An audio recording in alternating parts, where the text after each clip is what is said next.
বিসমিল্লাহির রহমানির রহিম। প্রিয় সাংবাদিক বন্ধুগণ, আশা করি সবাই ভালো আছেন। আমরা আজকে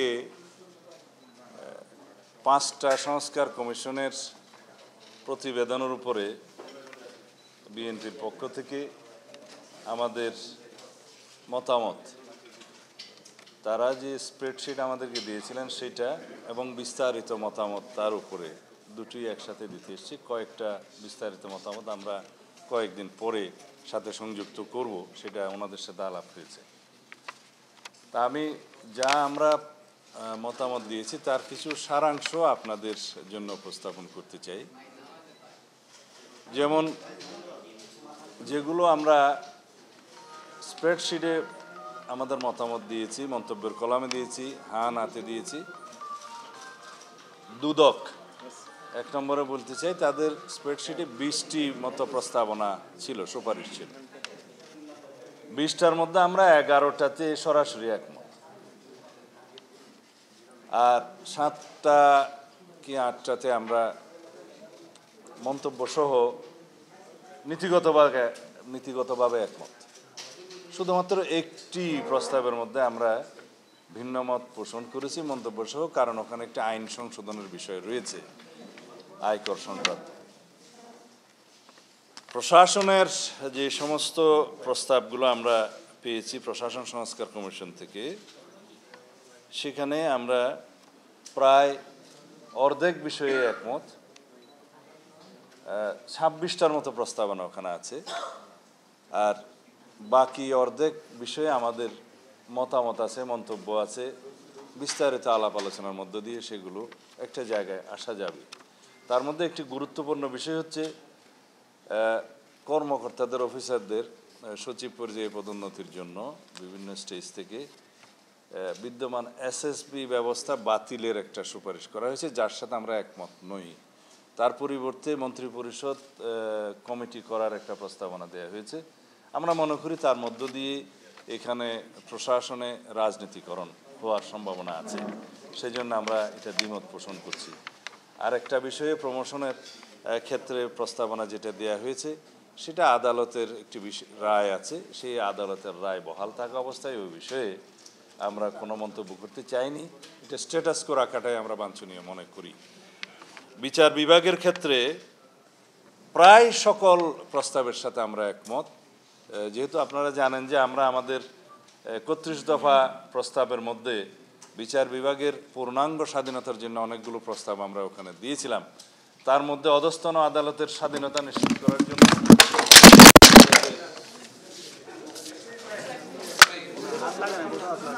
অধস্তন আদালতের নিয়ন্ত্রণ সুপ্রিম কোর্টের হাতে ন্যস্ত করার জন্য কনস্টিটিউশনের আর্টিকেল 116 আমরা সংশোধনের সুপারিশ করেছিলাম, যাতে করে বর্তমানের যে বিদ্যমান প্রভিশন কনস্টিটিউশন আর্টিকেল, তাতে বলা আছে যে প্রেসিডেন্ট করবেন এটা in consultation with the chief justice. তো এইখানে চিফ জাস্টিসকে প্রধান করে আমরা পূর্ণাঙ্গভাবে অধস্তন আদালতের নিয়ন্ত্রণ ক্ষমতা সুপ্রিম কোর্টের হাতে রাখতে চাই, সেটা আমাদের প্রস্তাব। যাতে করে সুপ্রিম কোর্টের আলাদা একটি সেক্রেটারিয়েট হবে, সেই প্রস্তাবের সাথে আমরা একমত। আর্থিক ব্যবস্থাপনার ক্ষেত্রে পরবর্তীতে বাজেট কি হবে না হবে সেটা বিস্তারিত আলোচনার দাবি রাখে, সেটা আমরা মন্তব্য দিয়েছি। এইভাবে সুপ্রিম জুডিশিয়াল কাউন্সিল, আপনারা জানেন এটা অলরেডি 15th অ্যামেন্ডমেন্ট মামলায় হাইকোর্টের রায় এটা বহাল হয়েছে, এবং সুপ্রিম জুডিশিয়াল কাউন্সিলের আদলে আমরা লোয়ার জুডিশিয়ারির জন্য লোয়ার জুডিশিয়াল কাউন্সিল প্রস্তাব করেছি, যাতে একটা অ্যাকাউন্টেবিলিটি থাকে লোয়ার জুডিশিয়ারির। সেটা বিস্তারিত আলোচনা পরে করা যাবে যখন এই স্টেজটা আসবে। কিন্তু এখানে সেক্রেটারিয়েট প্রতিষ্ঠার মধ্য দিয়ে লোয়ার জুডিশিয়ারির অ্যাকাউন্টেবিলিটি কতটুকু নিশ্চিত কীভাবে করা যাবে, সেটা সুপ্রিম কোর্টের বিষয়ে চিফ জাস্টিসের সাথেও আলোচনা করার প্রয়োজন আছে বলে মনে করি। আর অন্যান্য বিষয়ে জুডিশিয়ারির পূর্ণাঙ্গ স্বাধীনতার জন্য যে সমস্ত প্রস্তাব তারা দিয়েছে, সেটা সবগুলোর সাথে আমরা একমত এবং আমাদের নিজস্ব অভিমতও আছে। তো বিচার বিভাগের ক্ষেত্রে 4-5টি বিষয়ে আমরা একটু মন্তব্য সহকারে অন্য মতামত দিয়েছি, সেটা আলোচনার সময় বিস্তারিতভাবে আলোচনা করা যাবে। আমি আসি এবার নির্বাচন ব্যবস্থা এবং সর্বশেষে আসবো সংবিধানের বিষয়ে। নির্বাচন ব্যবস্থা সংস্কার সংক্রান্ত কমিশনের যে রিপোর্ট, সেই রিপোর্টে দেখা যায় 24টার মতো প্রস্তাব এখানে ওনারা দিয়েছেন, যার মধ্যে 27টির মতো প্রস্তাব দিয়েছেন নির্বাচন ব্যবস্থা সংস্কার সংক্রান্ত কমিশনের রিপোর্টে। তাতে অধিকাংশ প্রস্তাব সংবিধান সংশোধনের সাথে সংশ্লিষ্ট। তা আমরা ঠিক বুঝতে পারিনি যে নির্বাচন কমিশন সংক্রান্ত অথবা নির্বাচন ব্যবস্থা সংক্রান্ত কমিশনের রিপোর্টে কিছু কিছু বিষয়ে সংবিধানের সংশ্লিষ্টতা আছে, কিন্তু অধিকাংশ ক্ষেত্রে যেগুলো দেখা যায় যে নির্বাচনী সংস্কার কমিশনের কাজ নয়, নির্বাচন ব্যবস্থা সংস্কার কমিশনের কাজ নয়, সেখানে রিপোর্টে এসছে। এটা ওনারা ভালো এক্সপ্লেন করতে পারবেন। তা আমরা সেই বিষয়গুলো সংবিধান সংস্কার বিষয়ক রিপোর্টের মধ্যে আমরা মতামত দিয়েছি। এখানে সেটা শুধু উল্লেখ করেছি যেগুলো সংবিধান সংশ্লিষ্ট বিষয়, ওখানে আমরা মতামত দিয়েছি। একটি বিষয়ে আমরা ওখানে আমাদের মতামত পজিটিভলি দিয়েছি, কিন্তু নির্বাচন অনুষ্ঠানের সাথে সংশ্লিষ্ট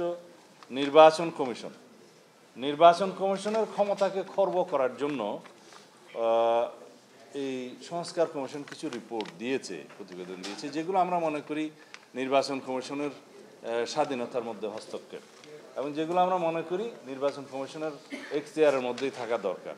যেমন একটি হলো যে এনআইডি যদি আলাদা কোনো স্বতন্ত্র কোনো প্রতিষ্ঠানের কাছে দেয়া হয়, তাহলে নির্বাচন কমিশনকে বারবার এনআইডি বিষয়ক সমস্ত সহযোগিতার জন্য অন্য প্রতিষ্ঠানের কাছে যেতে হবে।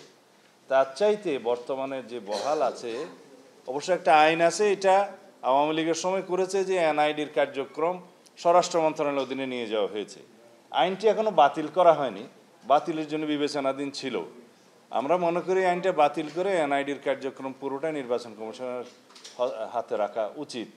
আরেকটা বিষয় হচ্ছে ডিলিমিটেশন, এই যে সীমানা নির্ধারণ নির্বাচনী এলাকার, সেটা আইন অনুসারে নির্বাচন কমিশনের এখতিয়ার, এবং নির্বাচন কমিশনের আইন আছে এবং সংশ্লিষ্ট সাংবিধানিক এখতিয়ার, এবং নির্বাচন কমিশনের সেই আইনে সামান্য একটা প্রিন্টিং মিস্টেক ছিল, সেটা আমরা মাননীয় প্রধান উপদেষ্টার হাতে দিয়েছিলাম, নির্বাচন কমিশনের সাথে আলাপ করেছিলাম, আইন মন্ত্রণালয়ে বিষয়টি গিয়েছে, কিন্তু সেটা এখনও সংশোধন হয় নাই।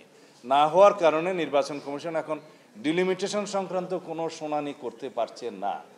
তার ফলে নির্বাচনের আয়োজনের ক্ষেত্রে কিছুটা জটিলতা সৃষ্টি হতে পারে। আমরা সরকারকে আহ্বান জানাবো যে অর্ডিন্যান্সের মাধ্যমে সেটা সংশোধনীটা দিয়ে নির্বাচন কমিশনের হাতে ডিলিমিটেশনের এখতিয়ারটা রাখা হোক, আলাদা কোনো প্রতিষ্ঠানের হাতে রাখার বিষয়টা আমরা নাকচ করছি।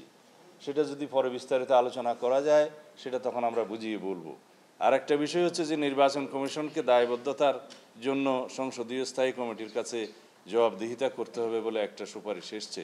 তাতে আমরা মনে করি যে নির্বাচন কমিশন বর্তমানে যারা আছে এবং ভবিষ্যতে যারা আসবে, তারা তাদের দায়বদ্ধতার জায়গাটা স্ট্যান্ডিং কমিটি পার্লামেন্টের কাছে না রেখে বিদ্যমান যে ব্যবস্থা আছে, যে সুপ্রিম জুডিশিয়াল কাউন্সিলের আওতাধীন আছে, যে একজন সুপ্রিম কোর্টের বিচারক যেভাবে অপসারিত হয়, সেই একই প্রক্রিয়াটা নির্বাচন কমিশন এবং আরও দুই একটা সাংবিধানিক প্রতিষ্ঠানের ক্ষেত্রে প্রযোজ্য। আর্টিকেল 96 অব দি কনস্টিটিউশনে সেটা বলা আছে, এবং নির্ধারিতভাবে 118 অনুচ্ছেদেও বলা আছে সংবিধানের, নির্বাচনী আইনের মধ্যেও সেটা থাকতে পারে। তো সেই হিসাবে আরও একটা, যেখানে বড় অথরিটির কাছে অ্যাকাউন্টেবিলিটিটা আছে, সেখানে পার্লামেন্টের স্ট্যান্ডিং কমিটির কাছে, যেটা অনেকটা রাজনৈতিক সভা হিসেবে আমরা মনে করি, সেখানে নির্বাচন কমিশনের মতো স্বাধীন সাংবিধানিক প্রতিষ্ঠানের জবাবদিহিতা রাখাটা উচিত মনে করছি না আমরা। তো এইবার আসি সংবিধান সংক্রান্ত। সংবিধানের প্রথমেই স্প্রেডশিটে যেটা থাকা উচিত ছিল যে প্রস্তাবনা, সেই বিষয়টা ওনারা স্প্রেডশিটে উল্লেখ করে নাই, যেটা 1 নম্বরে থাকা উচিত ছিল।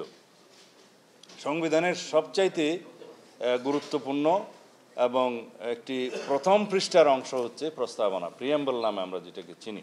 সেটা পুরোপুরি পরিবর্তনের বা সংশোধনের একটা প্রস্তাব আছে, অনেকটা রিরাইটিংয়ের মতো, যেখানে 1971 সালের স্বাধীনতা যুদ্ধের সাথে 2024-এর গণ অভ্যুত্থানকে এক কাতারে নিয়ে আসা হয়েছে, যেটা সমুচিত বলে আমরা মনে করি না।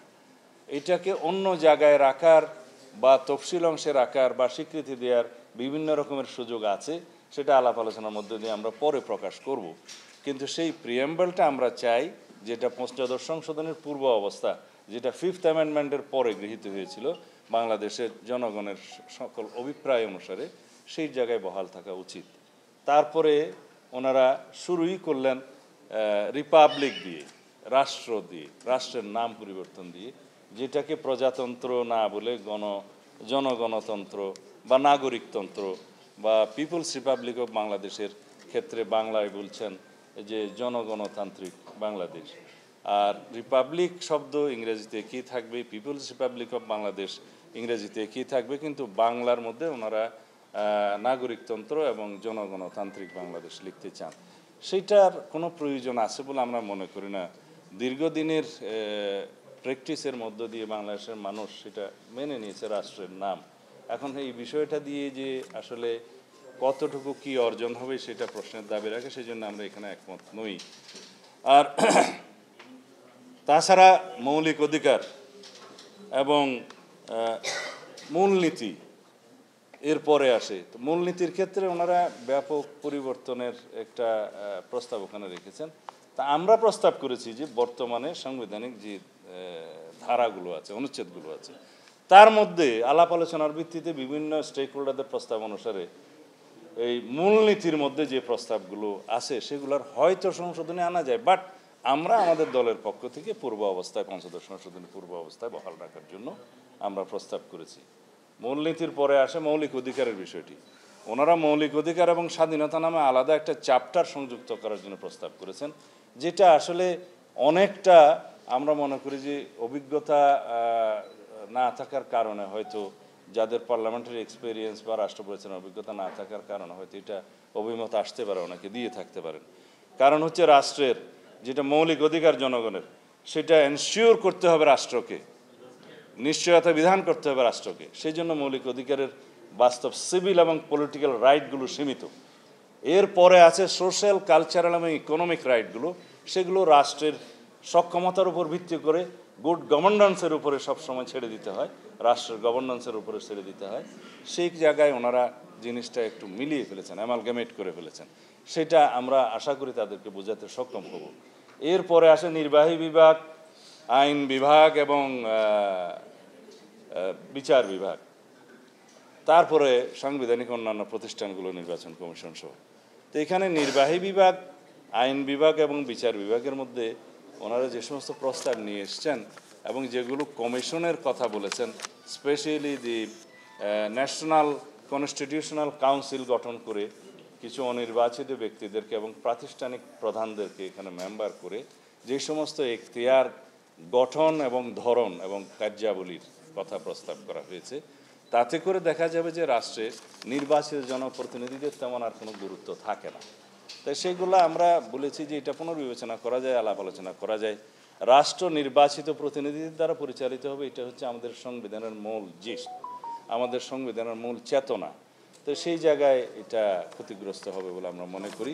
আমরা দ্বিকক্ষ বিশিষ্ট পার্লামেন্টের প্রস্তাব তো আগেই আমাদের 31 দফাতে দিয়েছি, সেটা সবাই গ্রহণ করেছে। এটা একটা জাতীয় ঐক্যমত হয়েছে বলে আমার মনে হয়। এই জায়গায় তাদের মধ্যে কত সংখ্যা, সদস্য সংখ্যা থাকবে, আমরা একটা প্রস্তাব পেয়েছি ওনাদের 105, আমরা 100-র মধ্যে সেই প্রস্তাবে আমাদের প্রস্তাব প্রদান করেছি, সেটা একমত। কিন্তু নিয়োগ মনোনয়ন প্রক্রিয়া কিভাবে তারা সিলেক্টেড হবে, সেটা আমরা সমাজের বিভিন্ন শ্রেণী পেশার বিশিষ্ট জন, যারা জ্ঞানী গুণী মানুষ, যাদের রাষ্ট্রীয়ভাবে অবদান আছে, তাদেরকে ওখানে অ্যাকোমোডেট করার জন্য এই বিধানটা আমরা প্রকৃতপক্ষে এনেছিলাম। সেই হিসাবে মনোনয়ন প্রক্রিয়া কী হবে না হবে সেটা পরবর্তীতে আলোচনা করা যায়। এখানে ওনারা যে প্রস্তাব করেছেন তার সাথে আমরা একটু ভিন্ন মত পোষণ করেছি। এছাড়া মহিলাদেরকে আরও বেশি ক্ষমতায়ন করার জন্য, নারীদের ক্ষমতায়ন করার জন্য সাংবিধানিকভাবে আমরা সংসদীয় আসন বিদ্যমান যে 50 আছে সেখান থেকে 100-তে উন্নীত করার প্রস্তাব করেছি এবং সেটারও মনোনয়ন প্রক্রিয়া বিদ্যমান ব্যবস্থায় যেভাবে আছে সেভাবে রাখাটা আমরা সমীচীন মনে করি। এখানে ওনাদের সাথে আমাদের ভিন্ন মত আছে মনোনয়ন প্রক্রিয়া বা সিলেকশন প্রসিডিউরের মধ্যে। মোটামুটি এগুলোই যে সংবিধানের প্রায় শতাধিক প্রস্তাবের মধ্যে এখানে স্প্রেডশিটে মাত্র কতটা এসছে, 57টা মনে হয় এসছে। স্প্রেডশিটে। তো সেই জায়গায় আমরা মনে করি যে বিস্তারিত প্রতিবেদন দেওয়ার আমাদের প্রয়োজন আছে। এই বিস্তারিত প্রতিবেদন আমরা সংবিধানের স্প্রেডশিটের সাথে সংযুক্ত করেছি। অন্যান্য দুই একটি কমিশন প্রস্তাবের সাথে বিস্তারিত প্রতিবেদন আমরা কয়েকদিন পরে দেব, তাদেরকে জানিয়েছি এই বন্ধের পরে আমরা দেব, যেহেতু এগুলা সবই অত্যন্ত গুরুত্বপূর্ণ ব্যাপার। পুরোপুরি তাদের পুস্তকটাতেই যেখানে সমস্ত সুপারিশ ছড়িয়ে ছিটিয়ে আছে এগুলো এক জায়গায় এনে আমরা বিস্তারিত প্রতিবেদনগুলো দেব। স্প্রেডশিটের যে প্রতিবেদন সেটা খুবই সারাংশ টাইপের, বিভ্রান্তি যাতে না হয় সেই জন্য আমরা এগুলো দেবো। আজকে আমরা সংবিধানের স্প্রেডশিটের সাথে বিস্তারিত প্রতিবেদন সংযুক্ত করেছি, আর দুই একটা কমিশনের স্প্রেডশিটের সাথে বিস্তারিত প্রতিবেদন সংযুক্ত আজকে করতে পারিনি, সেটা কয়েকদিন পরে আমরা দেবো, ওনাদেরকে আমরা জানিয়েছি।